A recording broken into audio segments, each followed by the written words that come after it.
అనుదిన స్తుతి. కీర్తనల గ్రంథం నుండి 1000 స్తుతులు. Praise the lord. దేవదేవునికి మహిమ, ఘనత, ప్రభావములు కలుగునుగాక. ఈ ఉదయకాలాన దేవుని నామస్తుతితో ప్రారంభించుకుందామా? వస్త్రము వలె వెలుగును కప్పుకున్న దేవా స్తోత్రములు. మేఘములను వాహనములుగా చేసుకున్న దేవా స్తోత్రములు. గాలి రెక్కల మీద గమనం చేయి దేవా స్తోత్రములు. వాయువులను దూతలుగా చేసుకున్న దేవా స్తోత్రములు. అగ్ని జ్వాలలను పరిచారకులుగా చేసుకున్న దేవా స్తోత్రములు. ఆకాశ విశాలమును పరిచిన దేవా స్తోత్రములు.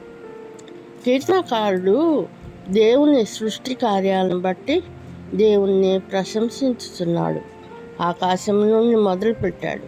వెలుగు సృష్టికాలంలో మొదటిది. చీకటిని వేరుపరుస్తుంది. మేఘాలు దేవుని వాహనాలు.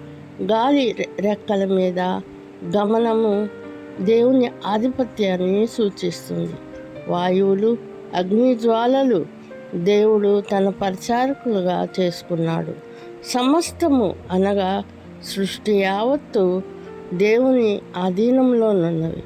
సర్వాధికారి అయిన దేవదేవుణ్ణి మనము స్తుతించుకుందామా? ప్రార్థన. సర్వాధికారివైన దేవా, మీరు చేసిన సృష్టి కార్యములను బట్టి స్తోత్రాలు చెల్లించుకుంటున్నాం నా ప్రభా.